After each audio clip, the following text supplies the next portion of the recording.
Hello friends, आप सभी का स्वागत है हमारे ऑनलाइन क्लासरूम चैनल पे। और आज इस वीडियो में मैं आपको एक्सप्लेन करने वाली हूँ क्लास 6 का सब्जेक्ट सोशल साइंस, और यहाँ पे है सिविक्स पोर्शन।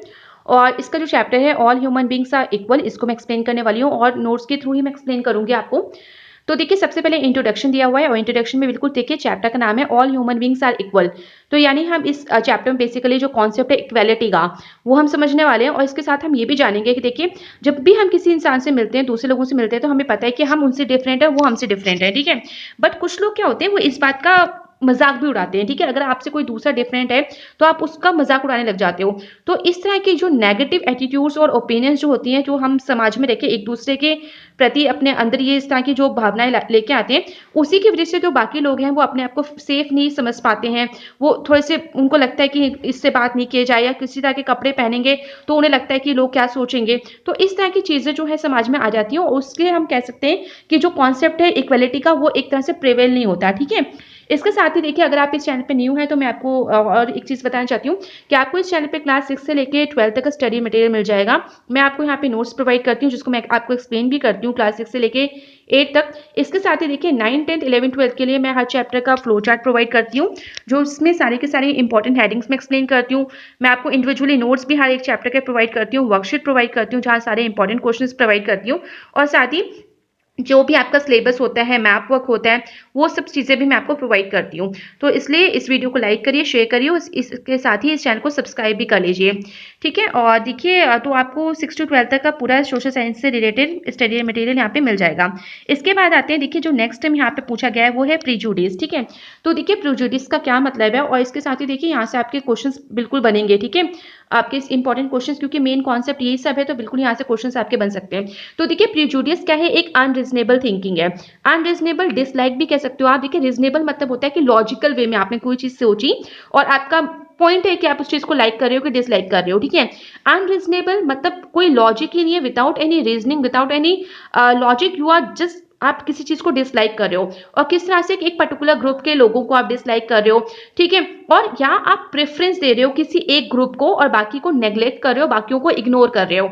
तो इस तरह की जो ये डिसलाइक करने की विदाउट कोई रीजन, ठीक है, तो ये एक जो तरह की जो आपकी थिंकिंग बन जाती है, तो इसी को हम बोलते हैं प्रेजुडिस। इसके साथ ही देखिए, इसके साथ ही देखिए, ये जो नेगेटिव एटीट्यूड्स आ जाता है लोगों के प्रति, दूसरे लोगों के प्रति, और ओपिनियन बन जाती है कि इस पर्सन, और ये जो ग्रुप होता है, ये जो लोग होते हैं इस पर्टिकुलर कम्युनिटी के या इस पर्टिकुलर रिलीजन से ये जो बिलोंग करते हैं, या किसी रेस से बिलोंग करते हैं, ठीक है, कोई कास्ट है इनकी अलग है, नेशनलिटी है, और अनदर ग्रुप। तो इस तरह के जब हम फीलिंग ला देते हैं और इक्वालिटी की भावना को भूल जाते हैं, तो उस तरह की थिंकिंग को हम प्रीजुडिस बोलते हैं। इसके बाद आते हैं नेक्स्ट हेडिंग पे, और ये है डिस्क्रिमिनेशन। देखिए डिस्क्रिमिनेशन, देखिए ये काफी हायर क्लासेस में इस सारे वर्ड्स को आप पढ़ोगे तो इट्स बेटर कि अभी आप ये सारे शब्दों का मतलब समझ लो, और आपको अभी क्लियर हो जाएंगे तो आपके लिए काफी हेल्पफुल रहेगा।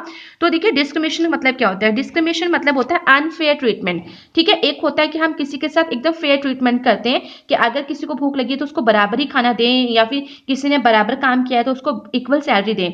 मगर जब हम अनफेयर ट्रीटमेंट करते हैं किसी भी इंसान के साथ, और group on the basis of prejudice, और यानी ग्रुप के साथ ही और लोगों के साथ इस भावना के साथ कि हाँ ये तो उस रिलीजन का है, ये उस कास्ट का है, तो उस चीज को लेके यानी प्रीजुडिस के बेसिस पे जब हम कोई किसी तरह का भेदभाव करते हैं, अनफेयर ट्रीटमेंट करते हैं, ठीक है, इक्वलिटी को भूल जाते हैं, तो उसको हम बोलते हैं डिस्क्रिमिनेशन। इसके साथ ही देखिए दूसरे पॉइंट में इसको और अच्छे से एक्सप्लेन किया गया है। तो इसका मतलब हुआ कि हम किसी पीपल को किस तरह से ट्रीट कर रहे हैं, बहुत ही बैडली उससे बात नहीं कर रहे, जैसे बहुत ही बुरा बर्ताव उसके साथ कर रहे हैं, उसको कोई भी सर्टेन जो एक्टिविटीज होती है उसमें पार्टिसिपेट नहीं करने देते हैं, उसको काम करने वाले से रोका जाता है कोई भी।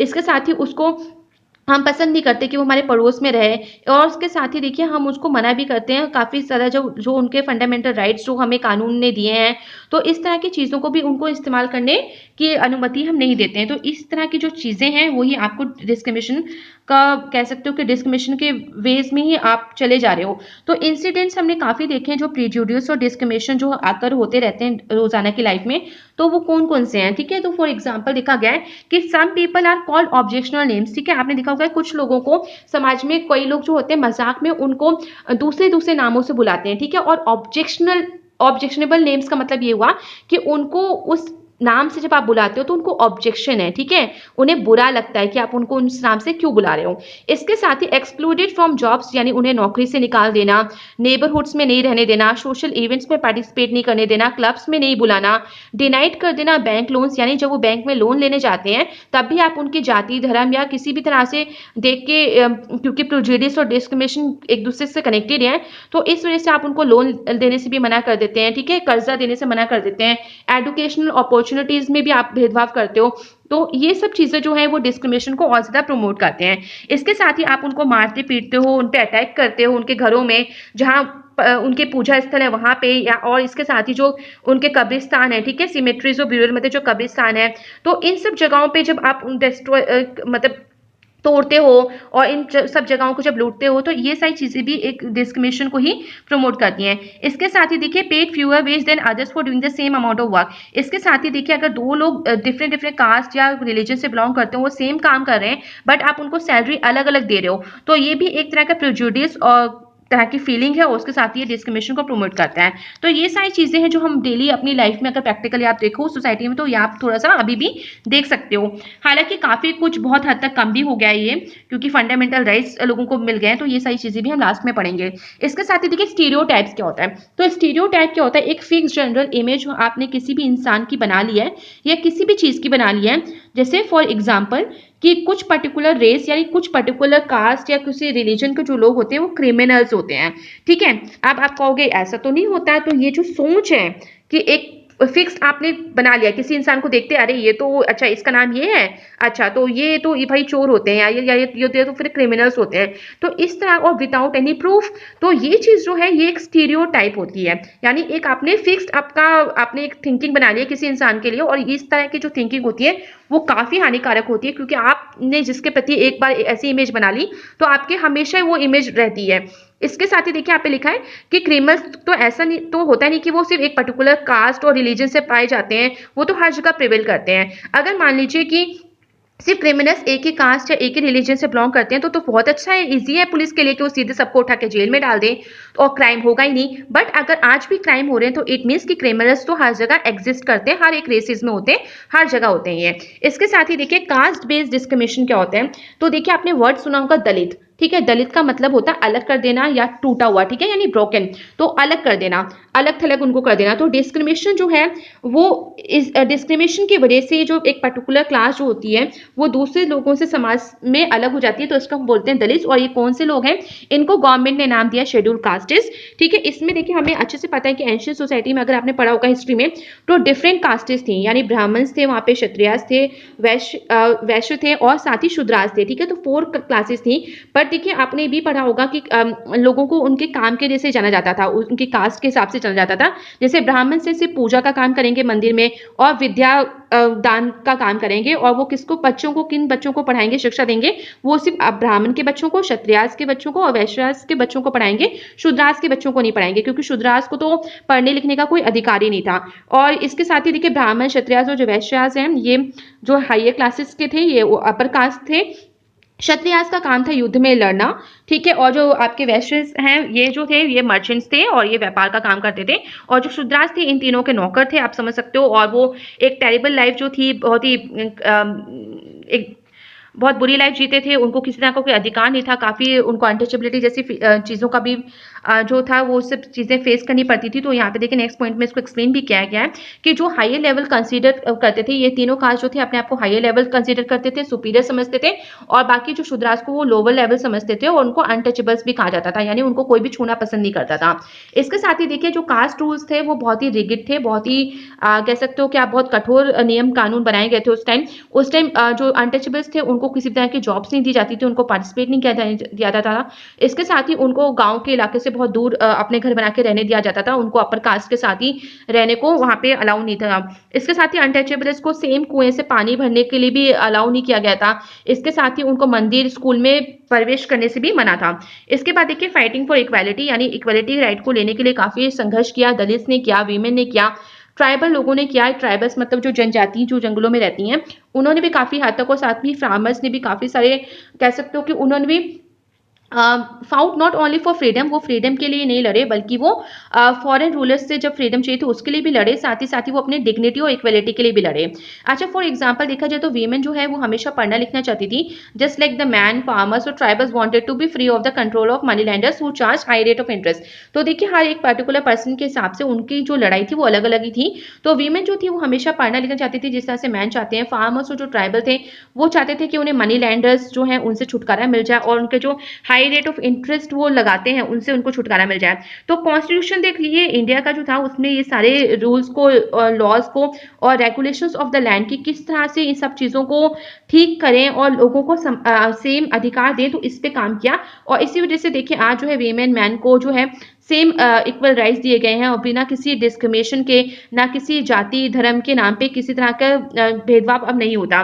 इसके साथ ही देखिए gives power to the state to favour disadvantage group. इसके साथ ही स्टेट को पावर भी दे रखी है कि डिसएडवांटेज जो ग्रुप्स हैं जिनको पहले इस तरह से नकार दिया गया, समाज में उनको उनके अधिकार नहीं दिए गए, तो उनको भी थोड़ी सुरक्षा प्रदान की जाए, उनके लिए भी कुछ काम किया जाए। तो इसी बात को ध्यान रखते हुए तो गवर्नमेंट ने जो है कैटेगरीज करी स्पेशल इन क्लासेस की और उस हिसाब से उनको रिजर्वेशन वगैरह प्रोवाइड किए।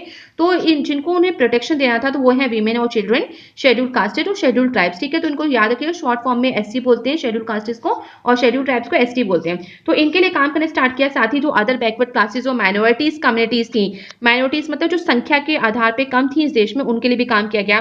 फिजिकली चैलेंज पीपल के लिए भी यहाँ पे काम किया गया। ठीक है, तो कॉन्स्टिट्यूशन में सीधे सीधे सब चीजें क्लियर कर दी गई कि क्या ड्यूटी है स्टेट की, उन्हें प्रोटेक्ट करना है इन वीकर और जो बैकवर्ड सेक्शंस हैं फ्रॉम सोशल इनजस्टिस की, समाज में इनके साथ कोई भेदभाव ना हो। साथ ही एससी और एसटीज के लिए सीट भी रिजर्व करी गई है लेजिस्लेचर्स और एजुकेशनल इंस्टीट्यूशंस में। इसके साथ बाद में देखिए स्पेशल चिल्ड्रन कौन से होते हैं, तो स्पेशल चिल्ड्रन देखिए आपने काफी बार देखा होगा कि ये बात तो सच है कि हर बच्चा दूसरे से अलग होता है और हर कोई स्पेशली होता है हर बच्चा। तो आपने कहा कुछ कुछ बच्चों की अपनी अपनी अलग कैपेसिटीज होती हैं, नीड्स होती हैं।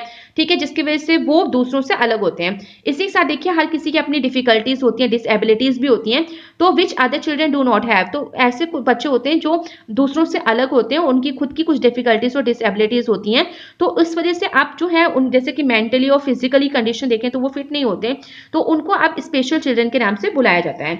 इसके बाद देखिए फंडामेंटल राइट्स दिए गए हैं और ये पार्ट 3 जो है कॉन्स्टिट्यूशन का उसमें मेंशन किए गए हैं। और ये जो इंडिया की रिपब्लिक है वो इस फंडामेंटल राइट्स को प्रोवाइड करते हैं, जिसमें बिना किसी भेदभाव के आप सब इक्वल हो। ठीक है, इन फ्रंट ऑफ लॉ आप इक्वल हो, आपको सबको इक्वल राइट्स और अपॉर्चुनिटीज मिली गई हैं।